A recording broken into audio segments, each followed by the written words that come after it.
Welcome to the You on the Camino de Santiago podcast, Season 3. This podcast is for and about people getting ready for their first ever pilgrimage on the Camino de Santiago in Spain, France, and Portugal. With your host, Camino guide and longtime pilgrim, Nancy Reynolds of the Camino Experience.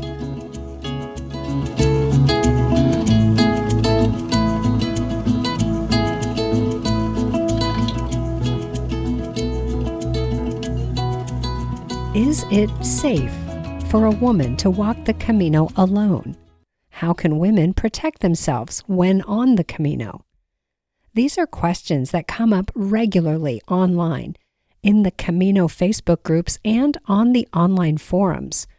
Hi, this is Nancy, and in this episode, we are going to hear from someone who walked the Camino this year and can give us some first-hand examples of the concerns women face on the trail.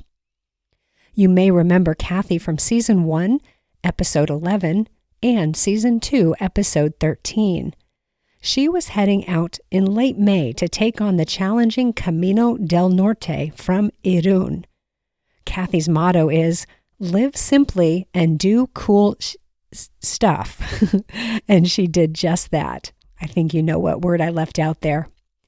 In addition to talking about women's safety on the trail, we get into the role everyone plays in keeping pilgrims safe. And Kathy also shares with us the real story on staying in the albergues on the Camino. Woven in there are stories of how the Camino provides for pilgrims and what it felt like to reach Santiago after nearly 40 days of walking. If you missed Kathy's 2 previous episodes, you might want to listen to those before you listen to this one for some context. Season 1, Episode 11, Season 2, Episode 13. We will get to Kathy in a few moments, but first I need to mention a few things. First, if you have just found this podcast and you jumped right into the most recent episode without checking out Seasons 1 and 2, I want to recommend that you go back to the very beginning, to Season 1, Episode 1, and find out what this podcast is all about. My goal is to walk with you through the entire Camino planning process, and we do that starting with Season 1. Next, if you signed up for my email list to get my top 10 Camino tips that don't usually show up on the top 10 lists, or my Camino planning roadmap, and you haven't been receiving emails from me, there's one critical step that got missed, and that is to open the email I sent and download the tips or roadmap. When you click on the button in that first email, that confirms your subscription and gives me permission to send you emails. I can't send you emails without your say-so, which I think is a good system, but I don't want you to miss out on any of the great Camino content I send. If you think you signed up for my email list but you aren't receiving my emails, there are 2 things you can do about it. 1, you can search your inbox or spam folder for emails from me. They would be from Nancy at thecaminoexperience.com. That's the email address my emails come from. Or 2, you can simply subscribe again by requesting the top 10 tips using the link in the show notes or on the homepage of my website, thecaminoexperience.com. And then, after you sign up, be sure to check your inbox or spam folder and click through the link in the email I send you. Easy. And finally, I have a reminder for you that coming up this Friday and Saturday, I am hosting 2 free identical webinars for everyone on my email list. Those are on Friday, September 15th at 5 p.m. California time, and Saturday, September 16th at 9 a.m. California time. Now, I know that most of my listeners are not in my time zone, So be sure to check the show notes or do an online search for the correct time in your time zone. In the webinar, I'm going to answer the question of how long does it take to walk the Camino? First, in a generic way, but then I'm going to give you a few simple tools to answer that question for yourself. And I will also be introducing my new DIY Camino planning program. That one is for you if you are staring down the many questions you have to answer and the many tasks you have to complete to get ready to walk the Camino. And if you are maybe feeling a bit overwhelmed or just a hint of FOMO, the fear of missing out, that you might be missing something important. But this program is for people who want all of that but don't want to join me in one of my groups on the trail in May and September 2024. Now, you really do have to be on my email list to attend one of the webinars, because that is how you will get the link for the Zoom calls.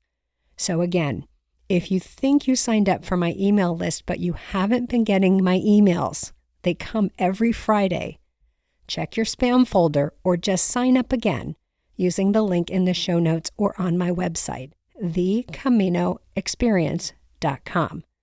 And definitely click the button in the confirmation email that comes right after you sign up. It's very important.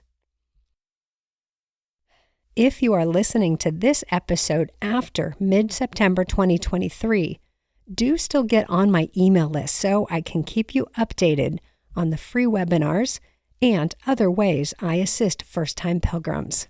thecaminoexperience.com. Okay, let's find out how Kathy's walk went on the Camino del Norte. I'm here with Kathy Mitchell from Michigan, who walked the Camino del Norte, and I had the pleasure of following along on her journey on Facebook, and she's going to share with us how that went. So let's say hello to Kathy. Hi, Kathy. How are you? I'm great. How are you, Nancy? Yeah, doing good. I have so been looking forward to this because when you follow someone on Facebook, you get bits and pieces, and you were so generous in posting your stories and your photos and all of that. But I feel like I had sort of a behind the scenes view from before you went to know what you were, why you were going and what you were hoping to get out of the Camino. And so I was watching your Facebook posts from that lens. And so I'm so eager to hear how it went. Well, it was, I don't feel like I'm the same person. I feel like the person that left with all the fear of the language barrier and the fear of getting lost and a lot of fear. I left that person in Spain. Oh, wow. I left that person in Spain. It was the most freeing, challenging, beautiful, miserable, perfect combination of just everything. And I am so glad. I know when we talked before, you asked about my expectations, and I told you I didn't want to have any, because I think that's what sets you up for disappointment. I don't think, even if I went back today, even after all my experience, I know I could not go with expectations, because you can't plan, imagine, prepare for what you experience there. You find a depth of yourself that you didn't know existed or you forgot about.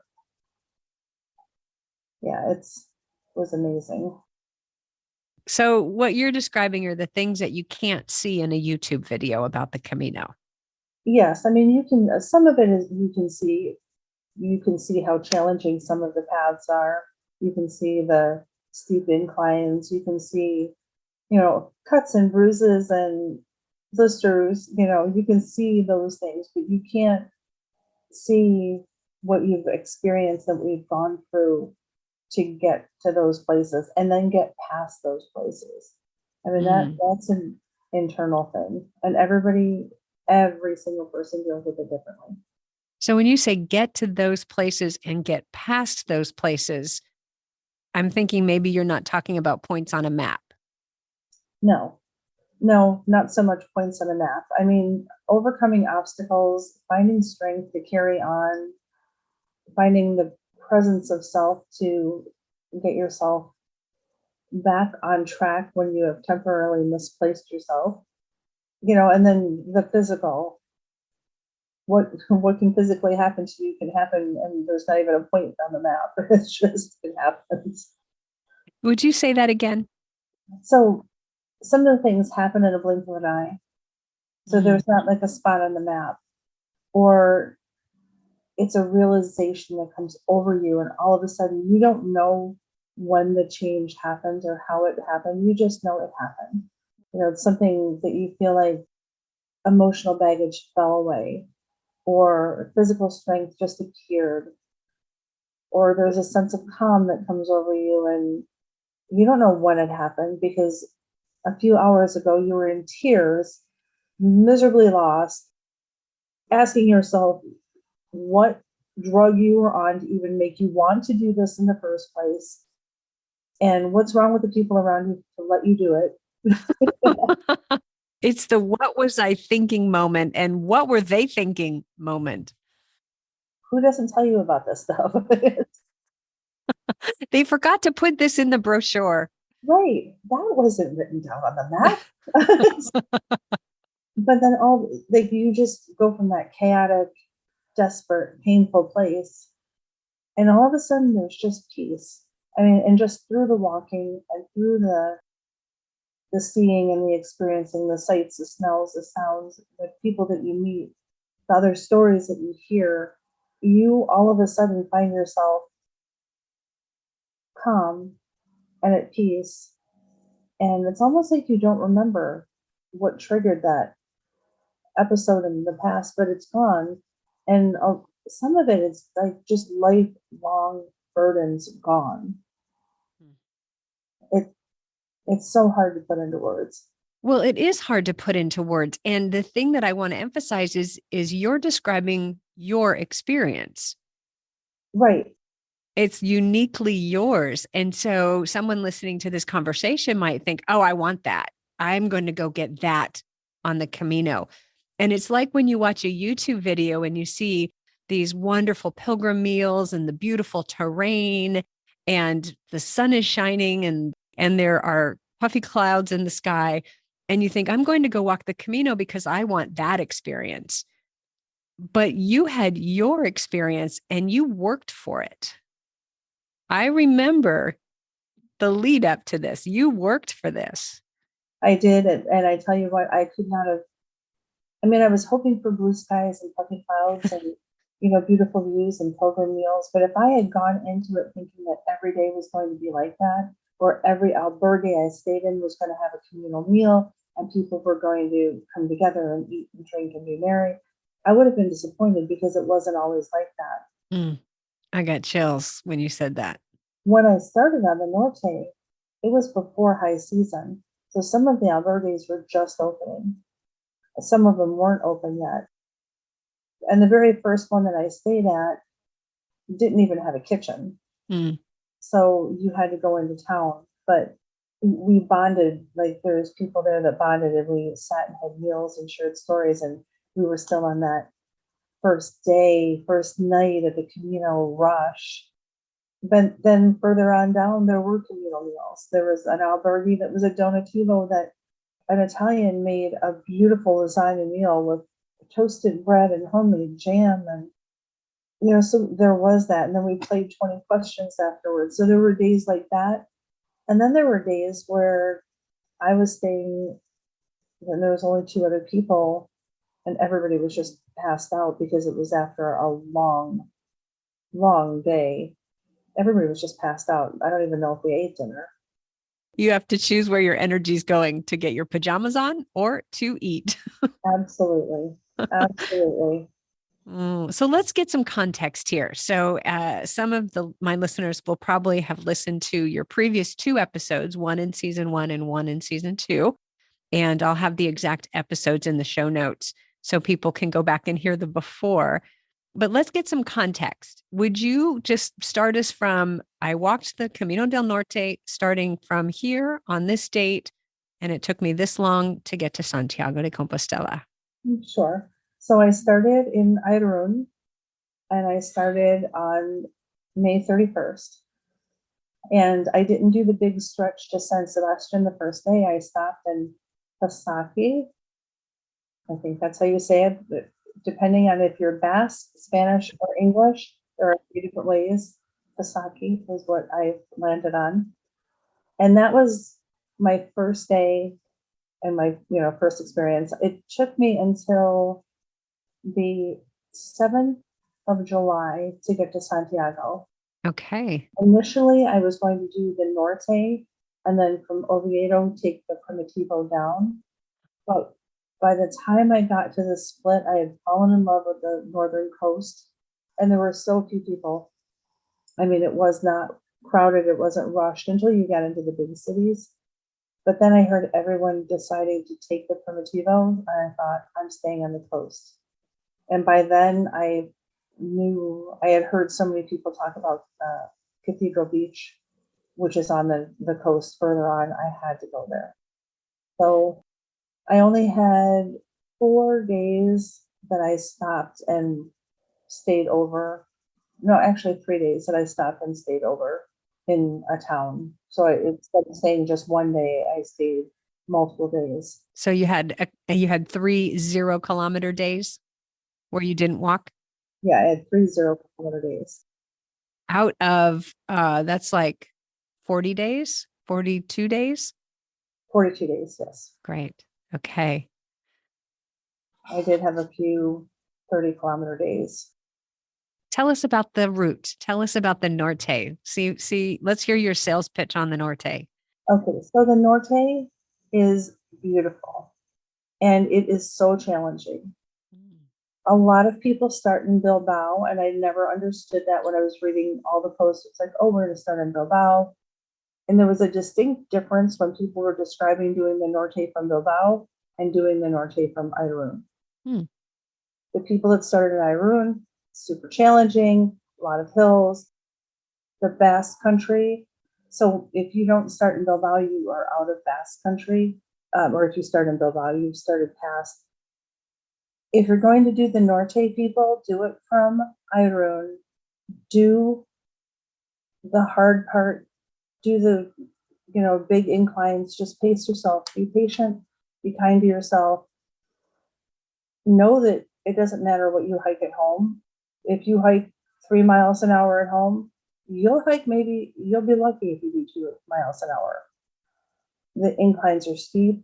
You're exposed a lot of the time, but the views are amazing. And of all the people in Spain, the Basque people are the kindest, most friendly, most generous people. And honestly, if it wasn't for one of them, I think my Camino would have been over on day 4. Oh, can you tell us that story? There's a lot of cobblestone.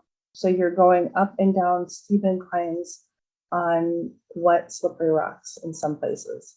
I rolled my foot and I actually dislocated a bone in the top of my foot. Ow. I was 5 miles from the next town and I walked on it all the way to that town. Got there, sat down in a little shop. We still had another 4 kilometers to go to our albergue. So just like 2.5 miles, but I just couldn't do it. We stopped at this little town and I had a sandwich. And it's wonderful when you go into these little markets, the meat's hanging, the cheese is in the case. So when you order a sandwich, everything is made fresh right in front of you and it's delicious. The food in Spain is magnificent. But anyhow, this shop owner knew I was in pain, and I had met a woman from Belgium that spoke Spanish. While I was sitting outside eating, she related that I had hurt my foot. He closed his store, got his van, and drove us to our albergue. Wow. Drove us right to the front door of the albergue. So that was the kindest thing. And I think if I had walked any further on it, it wouldn't have been able to be fixed. But the second part of this is one of my fellow pilgrims staying in the albergue came up to me and he went, "Hi, my name's Martin. I'm from Germany and I'm a physio. let me look at your foot. And he was able to, so the hospitalera got me a bucket of ice water, so I'm soaking my foot. Martin is like trying, because my leg was just, all my tendons, everything was just tight. My calf was like a knot just from walking that far. But he was able to massage it all out. And, everybody, all the other pilgrims are gathered around. They're like pouring me wine while he's hitting pressure points, and everyone's laughing about me going, oh my God, when he would hit the right spot. But then he popped my bone back in, taped my foot up. By this time, I'm drinking wine out of the bottle. It was painful. But the next morning, I woke up. I could put all my weight on my foot. Martin made sure that my boot was tied right, showed me how to retape my foot, and I continued. Wow. But if it wasn't for that gentleman at the shop and him, I think I would have been done. Wow. So it's just generosity. Yeah. And I think that's an example of when people say the Camino provides. Absolutely.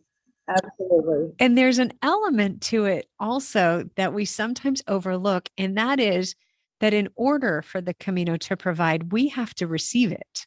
We have to be open for people to give to us and to be of service to us. And that's one of the biggest things that I learned in Spain, because I have such a hard time. Before I left, I had a very hard time accepting help. And it was nearly impossible for me to ask for it. Wow. And to accept I didn't even argue with the man when he shut the shop. I just literally burst into tears and thanked him. He wouldn't take any money. By the way, all the wine was provided by him. I found out later. He dropped off a little case of wine to the hospitalero for us. But to accept that, and then if somebody had come up before and said, oh, hey, I'm a doctor, I can look at that, I'd be, oh, no, I'm fine. And I'd be in agony, and I would just stay in agony. But it's like, no, I learned through that time and some others to accept and then even ask. I love that you caught yourself and you acknowledged that that's not who you are now. You used to not be able to accept help. You used to not be able to ask for help, but you caught that when you described yourself. You are now someone else. I am very much so someone else.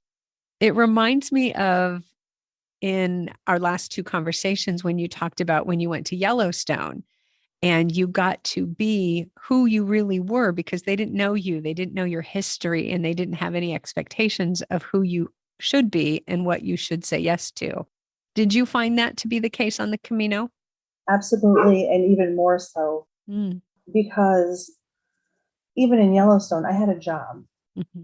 I had a job to do there. I had a schedule. I had responsibilities. So where people didn't know me and I could be the person I needed to be and wanted to be and discover who that person was. On the Camino, I had no schedule because, as you know, I didn't plan how long it was going to take me. I just knew that in the end, I had to fly home on the 12th of July. So eventually I needed to be home or be back to the airport. But even that was flexible. Even that was able to be changed. So on the Camino, I had no schedule. All I needed to do was get up, and the most schedule that I had was in the albergues. If they wanted you out at 8:30, you needed to be out. And if they locked the door at 10 or whenever, you needed to make sure you were in. But I don't know what pilgrim is awake past 10 o'clock. You're exhausted. Yeah. But all I needed to do was walk and find a place to eat, find a cafe, find a place to lay my head the next day or that night. And there was no, I have to do this many miles, or I have to get to this particular town. I found staying off stage was way nicer, way more calm than staying in the big towns. So off stage, in case anyone listening doesn't know, the stages are presented in the guidebooks. Yeah. So that it says, here are your daily stages. If you don't want to plan, you don't want to think, you just want to follow a plan. And very often those places are the highlights. They've got sites and accommodations and good food, and they tend to be bigger and busier.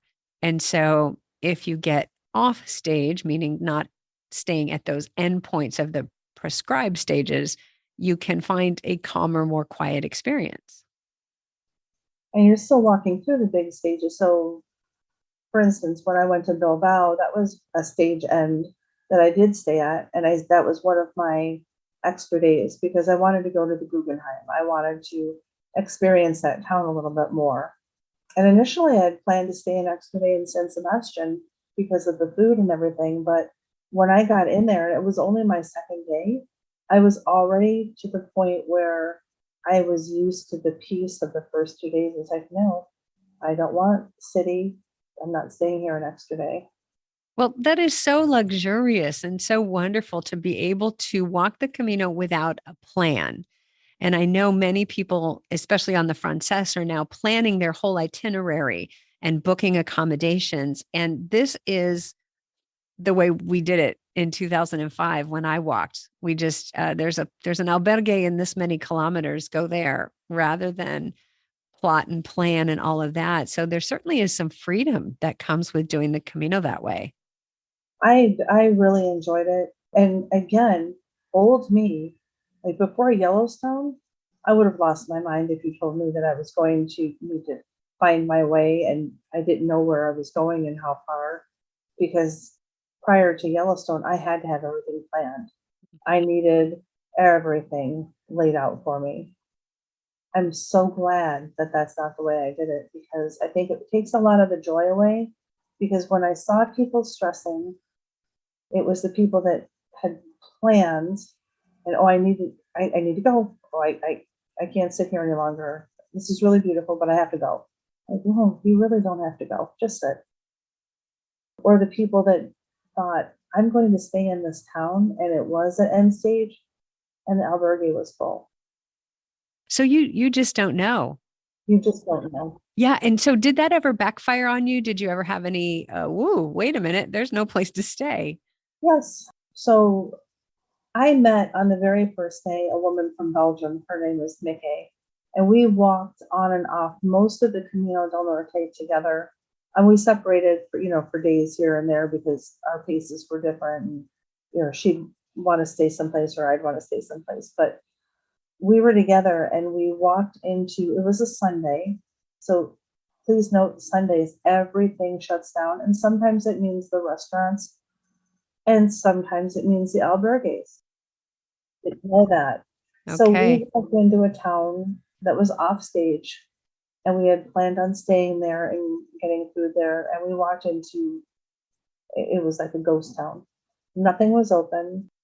And some of these towns, people need to understand that a town in Spain might be 5 houses and a cafe. That might be the whole town. And then the albergue is maybe a half mile down the path.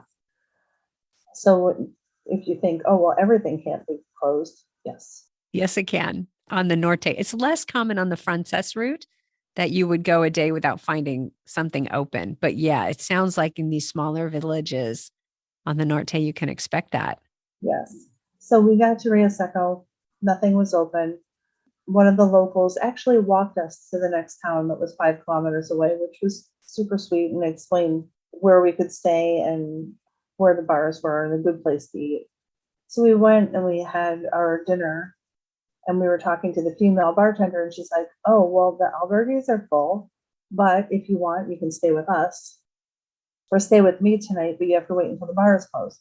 Okay, well, that's fine. But unfortunately, at 11:30, when the bar closed, her husband showed up and was not happy with that situation. So at 11:30 at night, we found out we had no place to stay. The other albergue that would have been available closed its doors at 10, so we couldn't get in. So we ended up walking and staying in a park that night. Okay. How was that? It was terrifying because when we walked out of this town, we had to go back down towards Rio Seco because that's where we would pick up the Norte again. And we got followed by a man in a pickup truck. And he passed us once really slow. And I thought, okay, just pay attention. But then he came back again, passed us really slow. And he said something out the window and I didn't understand it, but Nick's like, we need to get off this road. So we walked down a side street which was pitch dark. There was no houses, there's nothing. But at least from the GPS, it took us where we needed to go, down by the river and then to the norte. But all of a sudden, I saw the truck come back and it started coming down this isolated road. And I'm like, look, we need to get back to that road, stand under a streetlight. So, which we did, but then he came back a fourth time. We just pretended we were filming him. Okay. And then he zoomed off and never came back. So then we went to this park that was behind a church and slept on the ground. How was that sleeping outside? Oh, if it wasn't for like just being weary of that person, it would have been fine. Mm-hmm. I don't want to scare anybody, but things happen. Like the Guardia Civil is really good about keeping track of people. Like when you go to an albergue, they scan your passport and record it. So there is like a record of where you're going. But I knew of 3 incidents where women were being harassed sexually, just people exposing themselves and things like that. I'd like to talk about that if you're willing to, because it has come up on the Facebook groups that I'm in, the women only Facebook groups I'm in. Yeah. I think it's important for women to know potential situations they could find themselves in and what to do about them. Yes. So the very first thing that anyone, especially females, especially females going over by themselves, there is an app called Alert Cop. Put it on your phone because you hit that and you can get the cops to your location. Okay. Let me make sure we say that so people understand. It's called Alert Cops. It's Alert Cops. Okay. So Alert Cops, we want to make sure we have that downloaded on our phones, and we'll need Wi-Fi, right? Or we'll need a data connection to be able to access that. Yes. Okay. But the other thing is just pay attention to your surroundings. And if you see you are going through a remote area and like you're by yourself, or maybe just 1 or 2 pilgrims, just walk within just voice of somebody else. I never had a feeling the entire time that I was in any sort of danger, except for that one incident. But I hiked many, many, many miles, hours and hours of time alone, just me, where I never saw another person and never felt uncomfortable, never felt unsafe. And that was a really unusual situation to be out at night at 11:30 at night without a place to stay. That's not something that happens very often. And so I want to make sure that I mention that for people listening so that that doesn't become a fear point for people. And what you did the right thing in getting someplace bright and acting as if you're filming, whether you were or not, and just making sure that the person knows that you've got eyes on them and they can just stop what they're doing. Yes. And like if you see a van sitting on the side of the road and it's been sitting there and somebody's in there, just don't walk on the driver's side of it. Like just like you would do at home, walk on the other side of the street, pay attention. Taking a picture of somebody's license plate where they can see that you've done it is an amazing tool. Pretending you're talking to someone, and if they approach you, say out loud, this man is coming up. He just got out of this van, and back up and get the license plate. But if he thinks, they'll leave. Okay. Just be your own advocate. And even if you're talking to your phone and nobody else, even if your phone is flat dead out of battery, just pretend. Pretend that you're talking on your phone and telling someone your circumstances. But out of all the time I was there, that's the only incident I ever had. And again, like you said, it's 11:30 at night. You're not going to be out at night. That's just unusual. Occasionally in the big cities, you might go out, but pilgrims are tired, like you said before. And we would like to be in bed by 8 if that were socially acceptable. But, and many times I was. So you mentioned a few other incidents that you heard about. Can you just give sort of a high level, here's what the incident was, and here is a way to address that?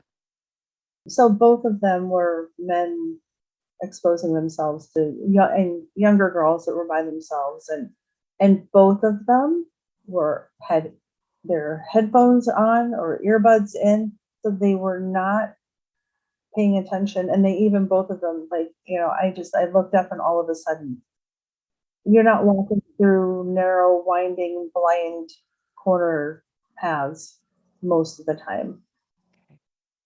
Yeah. So a good tip is, if you are on the trail alone, maybe don't have headphones in. Maybe that's not the right time to get lost in a podcast or lost in music or on the phone, but to be aware of your surroundings and keep your eyes open and remain alert.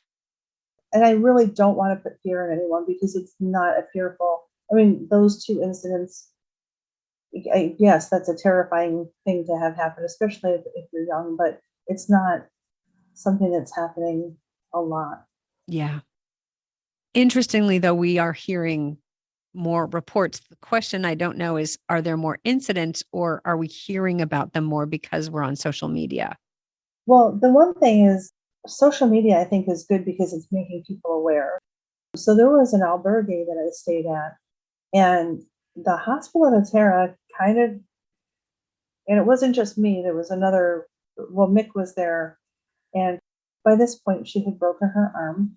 So she needed a lot of help. She still continued with a broken elbow. Amazing. She was amazing. But we just got like a weird, too huggy, too friendly vibe. But both of them we shut them down pretty fast. Great. 2 days. But I just thought maybe he was just like a gregarious person. Mm-hmm. So I didn't at the time. It was annoying. It wasn't scary or offensive. It's just like, okay, no, I'm tired, I'm sweaty, I'm smelly, and I don't want anyone within my personal space right now. Yeah, there'll be no hugging. Well, and it's important to note that just like at home, we as women and men as well, we have the right to control who touches us in any way. Yes. And he hugged everybody, men, women. I mean, he was just that. So that's why my guard wasn't up. Okay. 2 days later, I read on one of the social media, one of the Facebook pages, that a woman stayed there, and she was excited to go there because she knew that the hospital in Hero was Austrian, and she was Austrian, and she was looking for, countrymen, talk and whatever.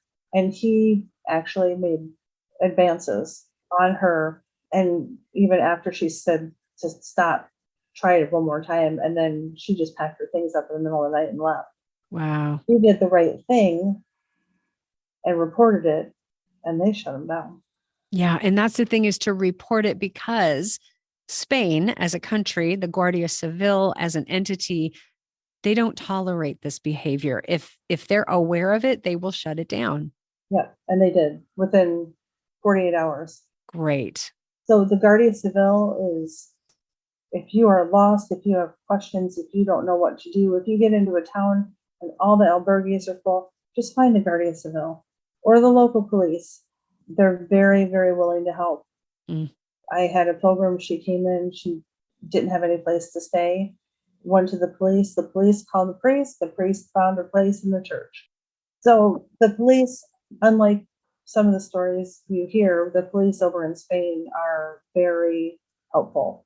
Yeah. Well, it's in everyone's best interest to help and care for the pilgrims. It would not look quite the way they want it to if pilgrims were not cared for.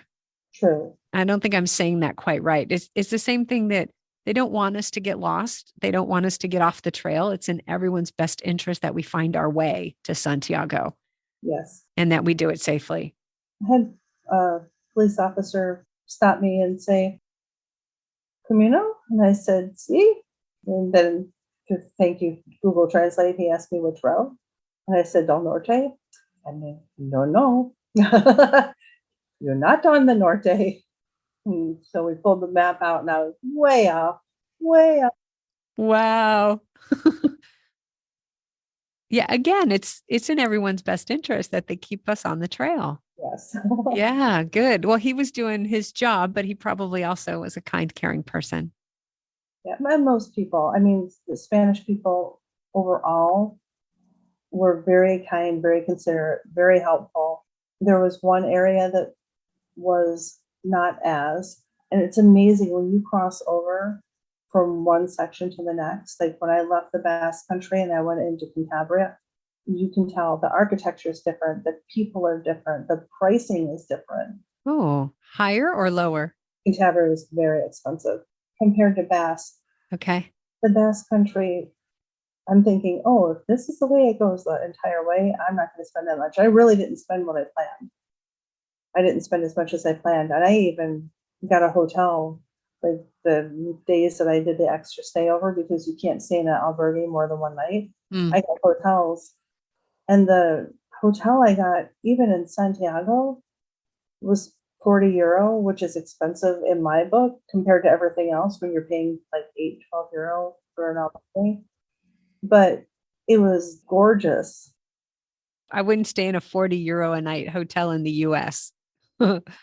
That's not where we would, I you don't wouldn't even feel, think you would get a Super 8 for no, that. you wouldn't. But You wouldn't. Motel 6, well and above that. Yeah. So I want to finish up the conversation about safety because I'm thinking about the single women, solo women walkers who are getting ready for the Camino and they're wondering, well, what do I do about this? And one of the things that I always recommend to my pilgrims and that I've always done is to find allies. And so one of the things I look for are couples to meet, to talk to connect with, and have as allies. Should I need to appear associated with someone, appear as if I'm not alone, a couple is a good choice.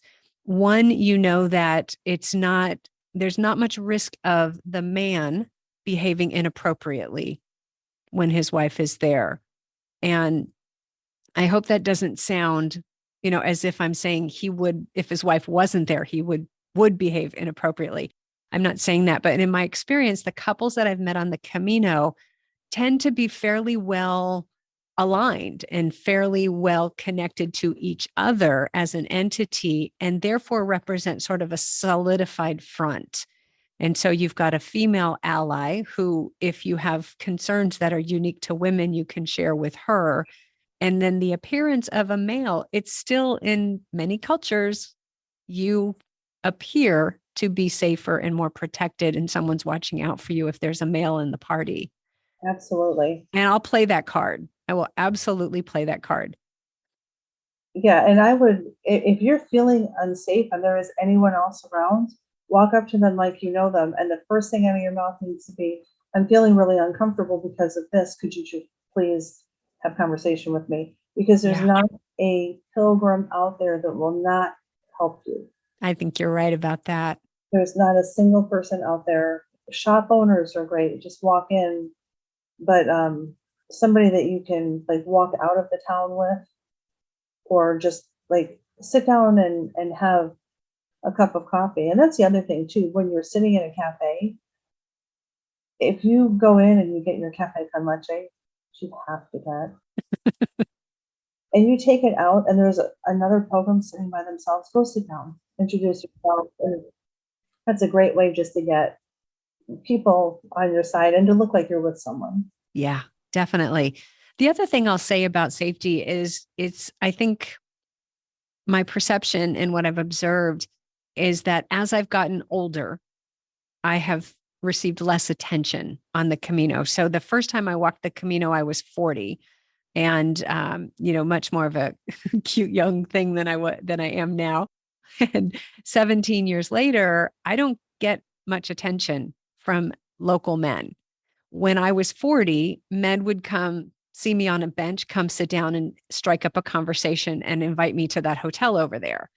And it was never a threat because I actually learned how to appear indignant in Spanish and sort of be like, oh, no, no, my husband won't have that, or, something to mention my husband. But I think it's a sad fact that younger women are more of a target than women in my age group, mid 50s.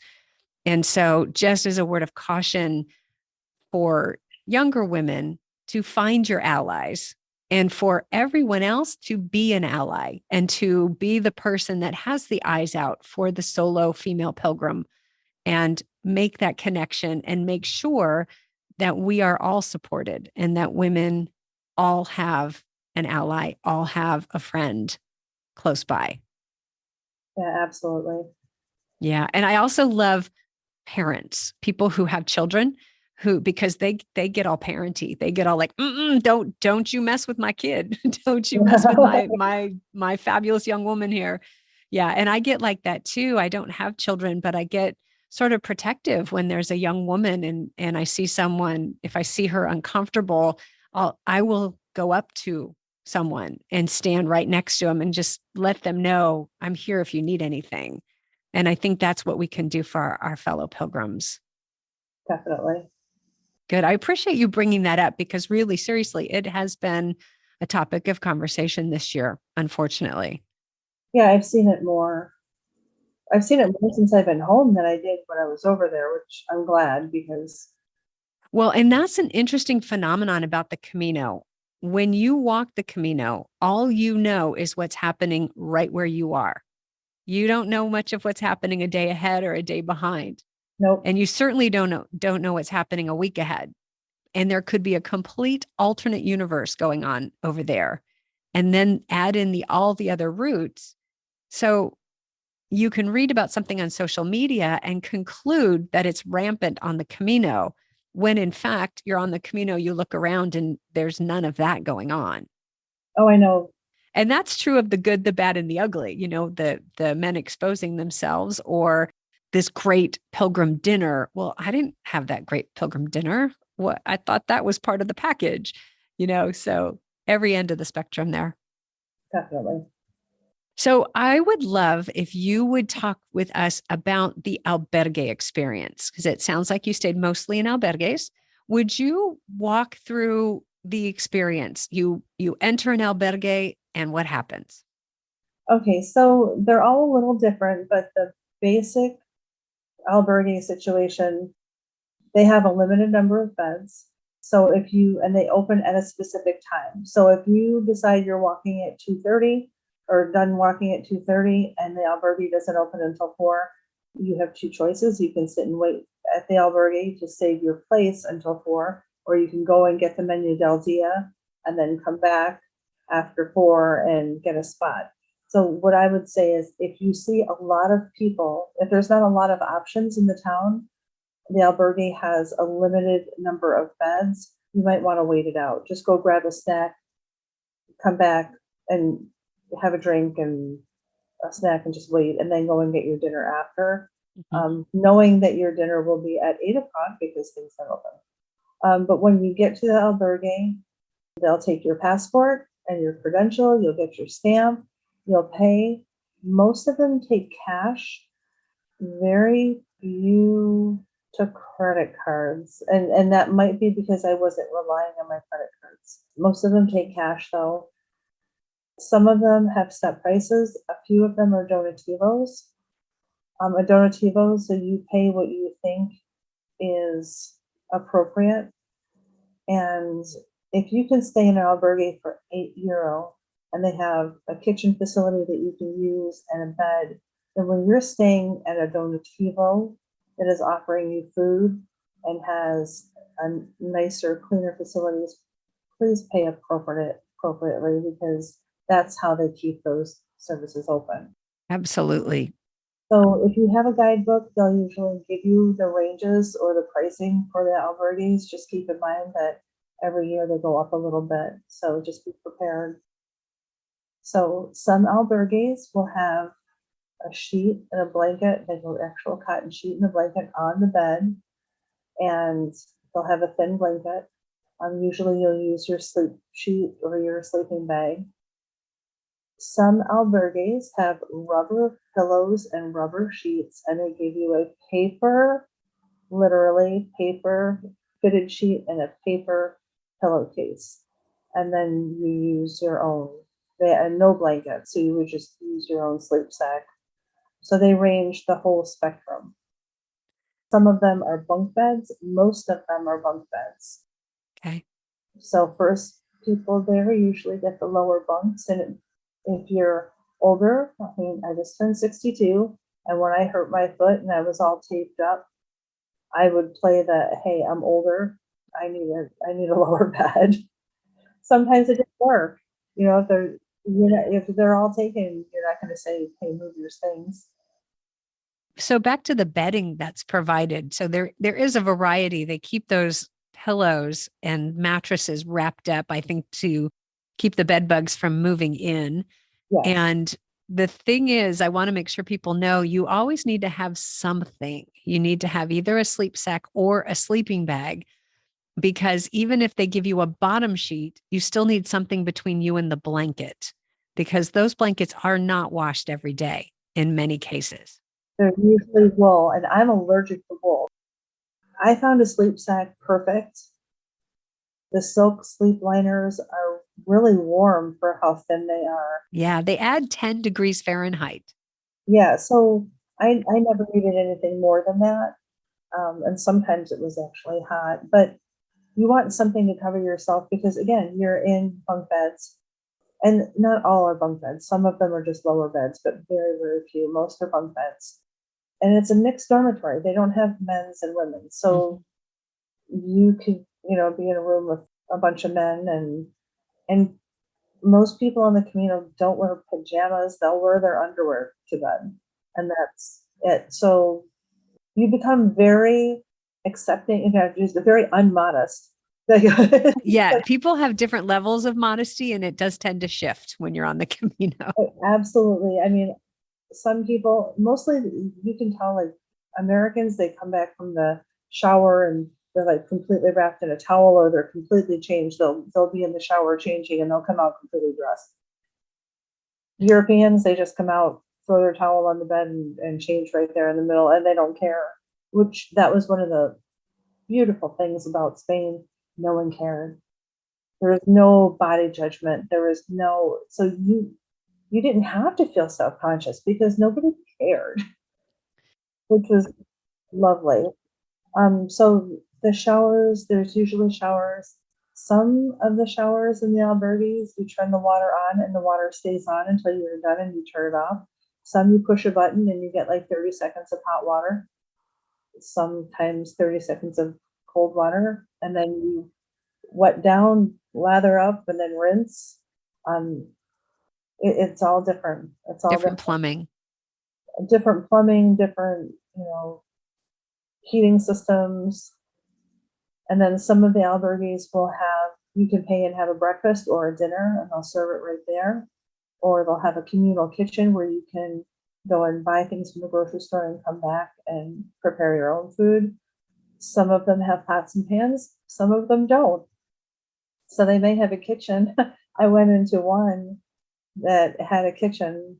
The kitchen consisted of a very small microwave that might have cooked a bag of popcorn, and a single burner, but it had no pots and pans.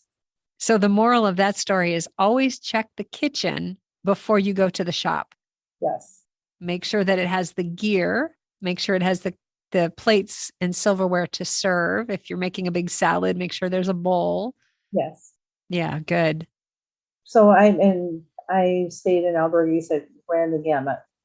Okay.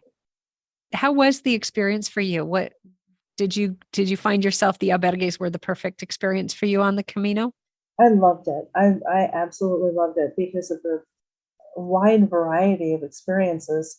Some were little houses.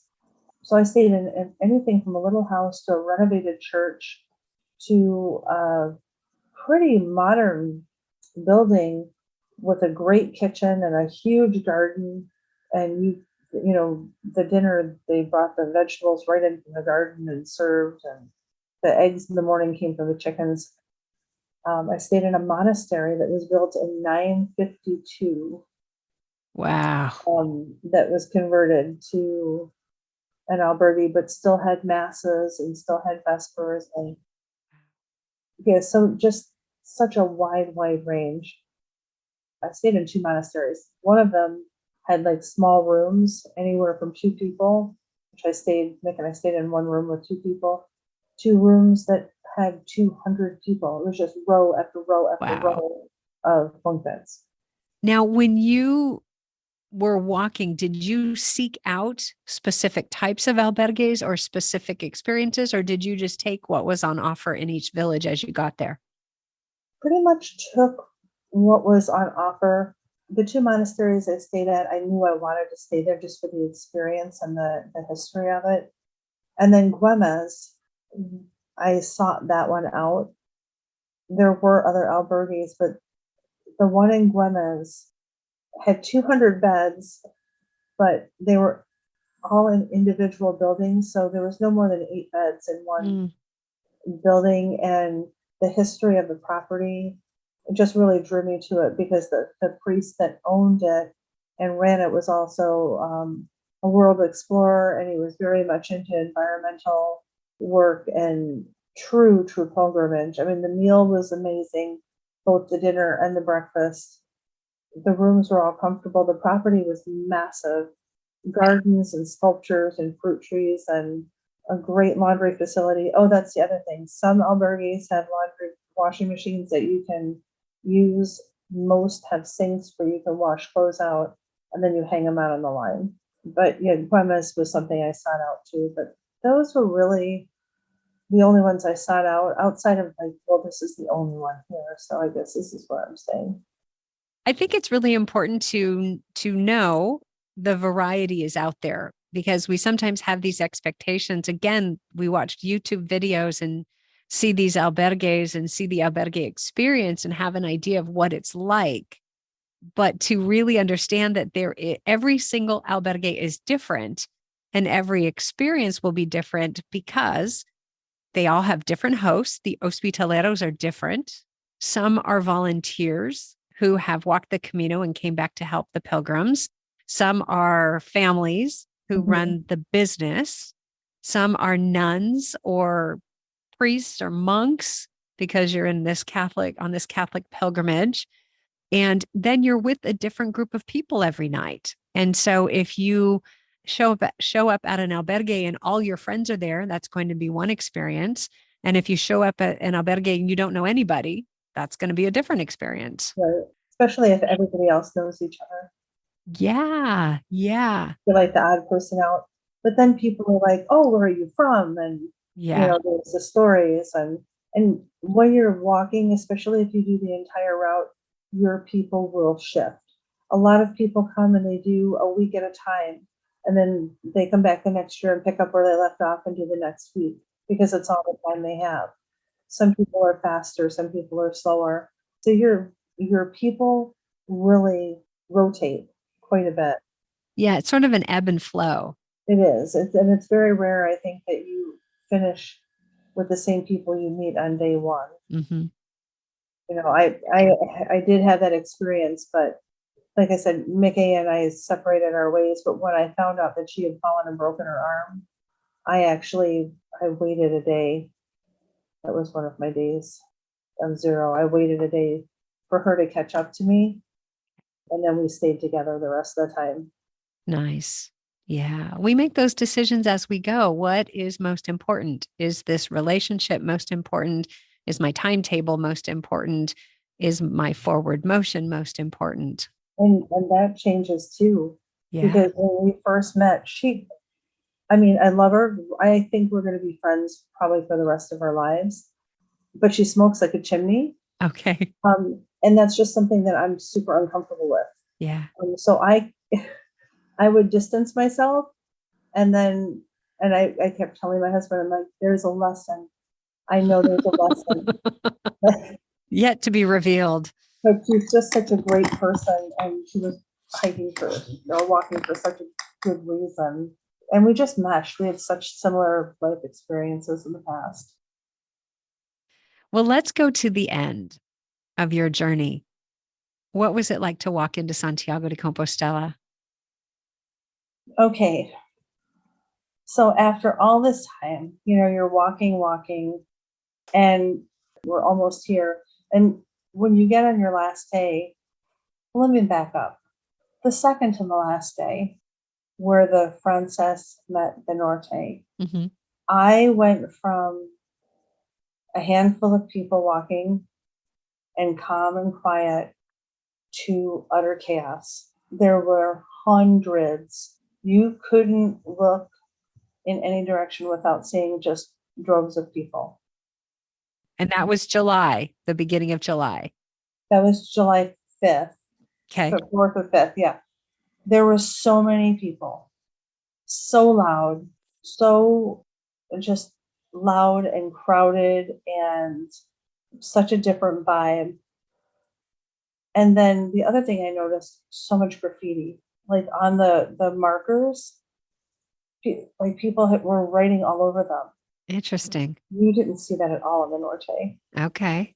So it was just like such a culture shock to go from calm and serene and a slow pace to just this noisy, crowded. I mean, there were groups of 50, 50, multiple groups of 50 school kids, and they're running and screaming and playing and pushing, and so many people with just like little day packs.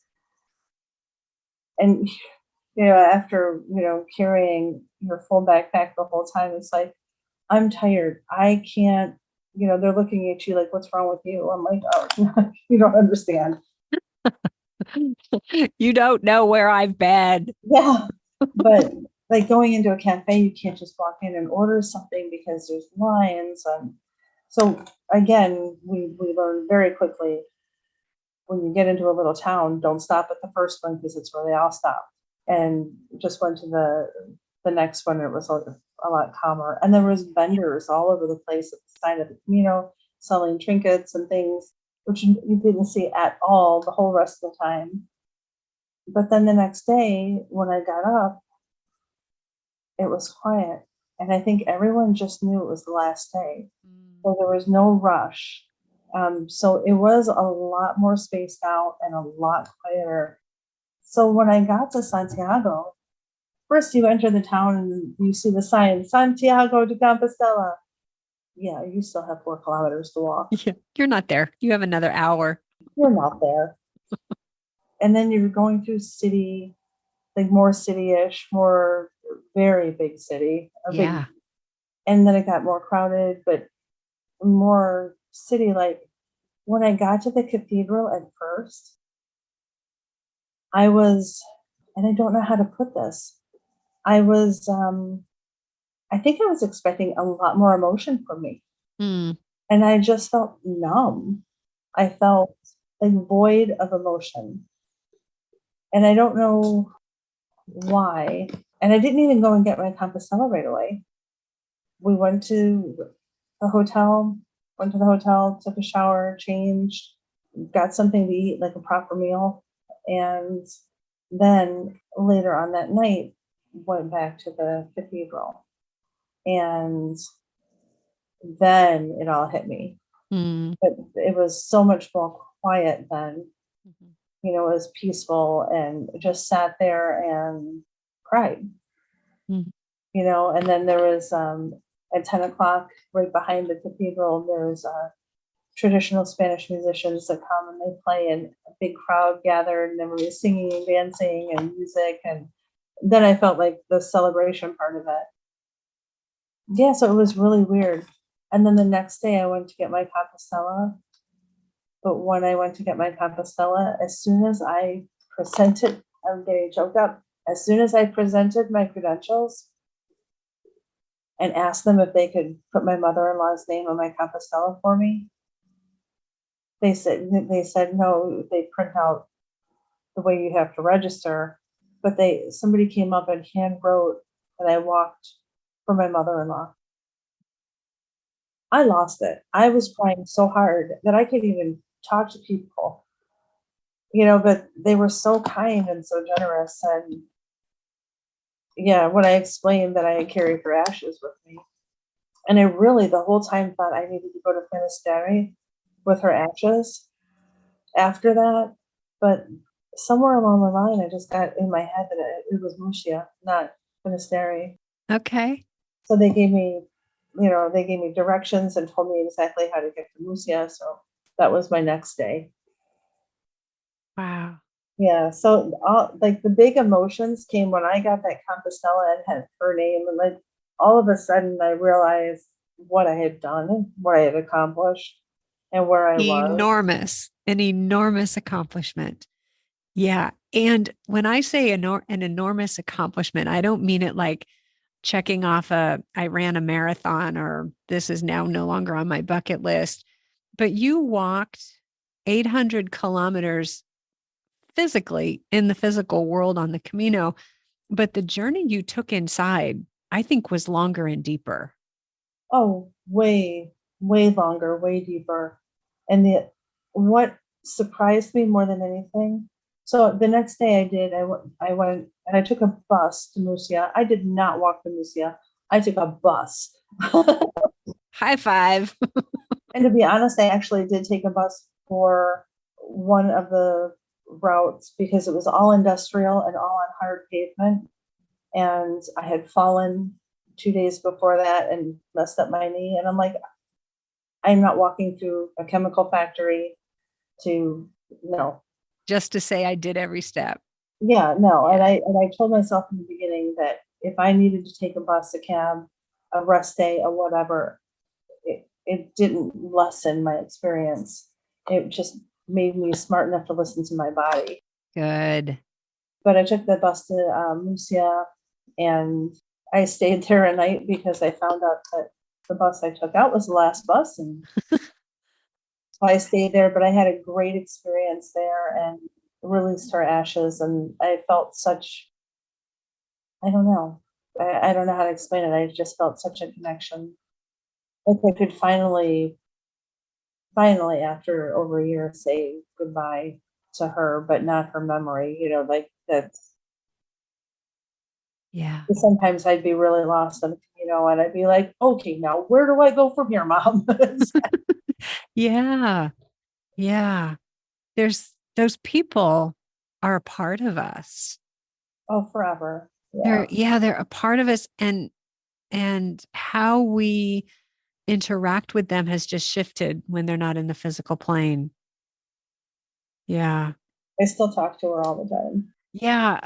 My dad died last year, and I talk to him all the time. I take him for drives because that was his thing. And he loved driving on windy roads. So I'm like, all right, Dad, we're going for a drive, and Oh, nice. love the motion of the car and all that. But yeah, those people don't leave us ever, I think. No, I don't think so either. Yeah. And I'm glad of that. I already miss him enough. I would really miss him if I didn't know he was still there for me to talk to. Yeah, there's such a comfort just knowing. Yeah. Yeah. Oh, okay. We can cry now. Yeah. It's interesting though. I love stories of the Pilgrim's office in Santiago and the emotions that come up. We just don't know what's going to come up. But that sort of puts the period at the end of that sentence. And so that has a finality. That's okay. This physical Camino journey is done. I wonder what happens next with the emotional journey or the spiritual journey or the mental journey, you know? It's Yeah. just an interesting question. And I think that's why I put it off a day. Mm, I think I was avoiding it. yeah, interesting. I know the Camino changed me so much, just in my perspective. And the biggest thing is how you should just live simply.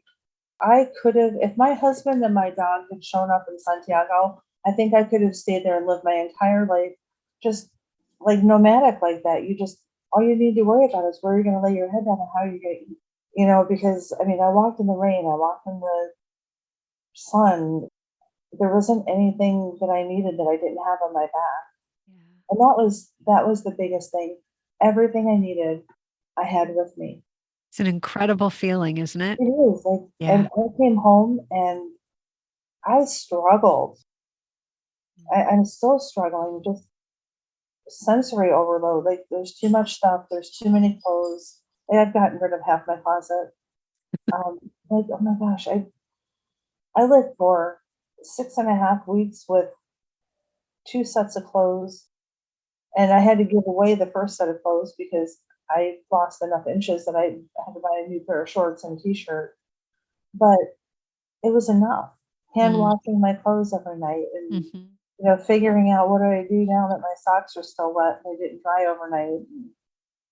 And, just such a simple way of life. Yeah. And as you're talking, what is coming to mind for me is we can prepare and plan and get ready. And I think people do that to the level that they enjoy it. People who enjoy planning and preparing, plan and prepare for the Camino. But no matter how much you plan and prepare, when you get there, you're still on the mystery tour and you're still going to have whatever experience you have. And it has to be uniquely yours. Absolutely. And you can't prepare for some things. Like I am a very smart hiker. I make sure I stay hydrated. I made sure I had enough water, made sure I wore my sunscreen all the time. I got severe dehydration and I had salty peanuts and I had olives. Like I had salty snacks as my snacks. Still lost way too many electrolytes. So here's something else for anyone going to the Camino. Don't just get water every day. Get at least one can of, it's called Aquarius. Aquarius. Yeah. Aquarius. Get at least one can or bottle of Aquarius because it's wonderful for electrolytes. Or you can go to the pharmacy and get electrolyte tablets and Yeah. use those in your water because you lose so much more than what you think you do. And keep reapplying your sunscreen. So I did. Yeah. Do all the things that you know to do. And I think the other lesson here, Kathy, is to trust yourself to figure it out as you go. Yes. And you will. Yeah. Anything else you'd like to talk about? I'm going to go back to the albergue and the sheets just so that people aren't surprised.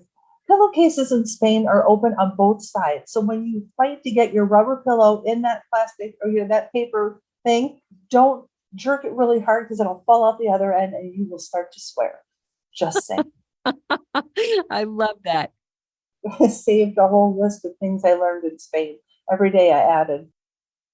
It's just so funny. It's one of those things that those of us who have had the experience in Spain know and recognize and just giggle at. Yeah.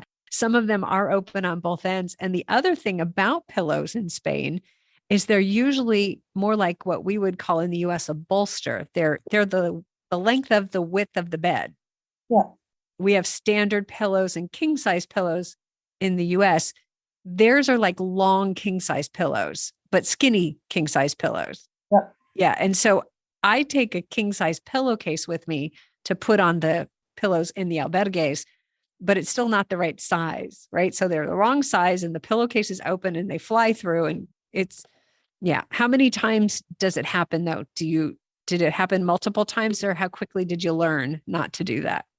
So the first was a rubber pillow with a paper. So I ended up ripping the paper sheet trying to get the pillow in. The second one, same situation, but I tugged it and it flew out the other side. So twice. Because the first time when I ripped it, I didn't realize it was open on the end. Yeah. The second time, I'm like, what is this? This is the mystery tour discovery plan. Yeah. We learn it as we go. That's why I don't give there's a lot of things I don't talk about on this podcast because I don't want to take away the whole mystery. I don't want to cheat anybody out of the process of discovering the Camino and the experience.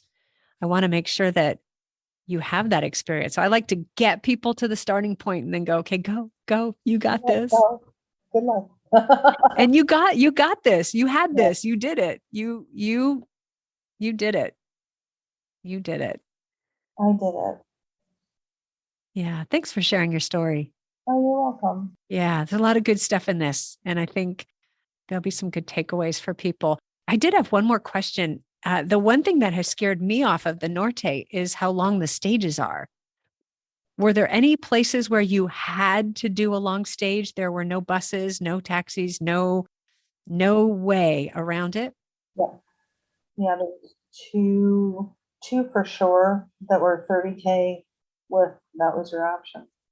And one of them was it rained all day. I got lost It rained. That was one of my sit on the side of the road and cry and question my existence. Yeah. And it's okay to sit on the road and cry. Sit on the side of the road and cry. People understand. Yeah. And there have been a lot of times in my life as an adult in everyday life where I wanted to sit on the side of the road and cry. And I just didn't because it wasn't acceptable. But it's okay to let out that emotion and to acknowledge that things are hard. Yes, absolutely. Absolutely. And I think that's something that I learned, that whole feeling what you feel and acknowledging what you feel is okay, and not just on the Camino. It's okay here. Since I've been back, I have found such a voice. Even my husband has said, I asked you a question, you give me an answer. You're not waiting to hear what I want to do. And or he'll say, do you want to do that? I'm like, no, I'm not comfortable being around crowds right now. Because it took me a good 2 weeks to want to be around people in Mm, groups. And I really didn't want to talk about my experience. What I'm finding is unless somebody has walked the Camino, they can't even come close to understanding what you're talking about. true. Everyone has their own experience and their own level of being able to understand another person's experience from the Camino. Because everybody is so unique. Yeah. Whether you go with an intention of trying to find an answer or understanding yourself more deeply, or even if you just went because you wanted the challenge of hiking 520 some odd miles, somewhere along the line, you are going to connect deeper with yourself because that's all there is. All there is you walking, and you find that all the clutter from the world, like your schedule and like what are we gonna have for dinner, or I have to do this, your chores, it's gone. So all Yeah. you're left with is your thoughts. Thoughts and feelings stripped down Everyone's different. because the person who goes to the Camino is you. So you're taking you to the Camino. I took me. I didn't take Oh, you. I took me. So we're going to have different experiences. yeah, absolutely. I really appreciate you sharing all this. I appreciate you wanting to hear about it. And reaching out to me. Yeah, it's so funny. I don't know. Did you feel this way? It almost seems like the Camino was a dream. It's like it was a surreal experience. Like I know it happened. I know it happened because it changed me so much. I could still feel all the feelings, Yeah. but it just almost feels like a dream. Oh, And I don't want to wake up. there's a surreal element to it because, well, I don't know if I can say because, but walking the Camino it so completely engages your five senses and you're experiencing the world. It's almost as if the volume is turned up on your senses and you're taking in all these sensory stimuli while at the same time you're walking, this repetition of walking, walking, walking. So there's the physical challenge and the physical exhaustion that follows. And then your spirit or your emotions, whatever you want to call it, does something. And if we could explain it, we could probably bottle and sell it, but that would not be the same. No. You have to take the steps, you have to go through all the paces. And I think that there is magic in the walking. Oh, absolutely. And your heightened senses for sure. Yeah. And it's not the same as going hiking at home. It's just not the same. No, I've hiked a couple times since I've been back, and it's definitely not the same. You took time out. That's another key component, I think. You took time out from your everyday life to say, this is what I'm doing now. This is my priority. This is what I'm going to do every day for the next 6 weeks. It does something. And maybe we shouldn't try to explain it. Maybe we should just encourage people to go have their experience. They definitely need to. Yeah. Thank you again, Kathy. I really appreciate it. You're welcome. All right. Let's stay in touch. I would love to hear how this unfolds and unpacks for you. I will let you know. Thank you. Yeah. Any more Caminos in your future, do you think? Probably. All right. Well, thank you. You're welcome. Bye-bye. Bye.